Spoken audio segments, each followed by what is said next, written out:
The First Witch of Boston, a novel. Prologue. Charlestown, Massachusetts Bay Colony, June 28, 1648. As he waited upon the dock, Thomas Jones wanted nothing more than to be rid of Massachusetts. He wiped the mist from his brow with the back of his hand, surveying his worldly possessions, 2 trunks and 1 basket containing a wary-eyed tortoiseshell cat. The cat regarded him with disdain. "Come, Molly, take that look from your face." He reached down and ruffled the fur of her sizable mane. "We could use a good mouser aboard." Thomas stood straight and found himself looking down into the ruddy and perspiring face of the captain of the ship. Welcome, which awaited him at the end of the dock. The captain's eyes widened slightly as he took in the height and breadth of Thomas. Thomas held the brim of his hat and nodded once. "She's a good mouser, she is." The captain smiled down at the cat. "No doubt she is that, judging by the look of her." The captain held out his hand. "Captain Davies." "Thomas Jones, sir." He shook the captain's hand, but then paused, his blood going cold. Would the captain have heard of him? The fear that followed his introduction of himself was not immediate. There was a slight delay, like when one dashes down a cup of rum, and the force and fire of it takes the briefest moment to take hold. It was the same as when someone mentioned his wife, and he thought of her, pictured her in his mind's eye. And then, just when the woman who was his wife became real, tangible, someone who awaited him at home, an icy wind encircled the whole of him and reminded him that she was gone. The surprise was followed precipitously by the feeling of falling from a great height, and the only thing that grounded him once more was the solid and unmoving sadness beneath his feet, reverberating through each weary step. "And where is it you are headed?" the captain inquired.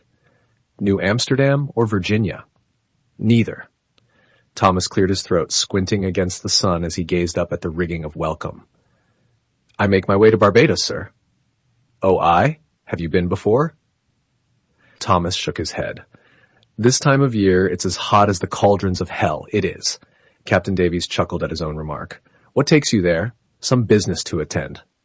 Thomas smoothed the corners of his mustache with his thumb and finger, mulling how best to answer, for Captain Davies was not of Boston, and the answer was a most complicated one. "You could say that, sir. More of a new beginning. So I've heard many a man say that, and it always means they are trying to get away from a woman."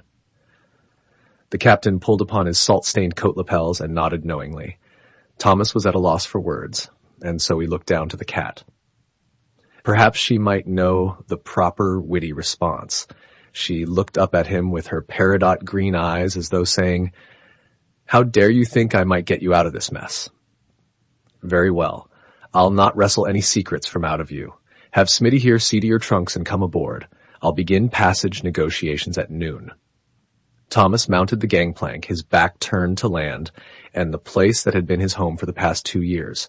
There was no home without his home, his heart, his haven. No sanctuary existed for him any longer now, and this knowledge was like a dead weight upon his shoulders. He was weary from it. But then he did look over his shoulder and back to land one last time, only to curse it. The husband of Margaret Jones, over there. He heard the whispers while he stood upon the deck, gazing eastward toward the Atlantic's great gray expanse. He had grown accustomed to the hushed tones that had followed him for weeks. They were not unlike rats scratching upon a wall or door, unnerving in spite of their persistence. "Thomas Jones, there he be." Thomas turned toward the source. A woman in a crisp white cap, her boy's hand clasped in hers, her other hand wrapped tightly round the arm of a man, presumably her husband. She gasped when Thomas's eyes met hers, then bid her family to turn away. Pious fools. Boston was infested with them. Please click on the link in the description. Dear book lover, wonderful person, to listen to the entire book, please click on the link in the description. Please click on the link in the description.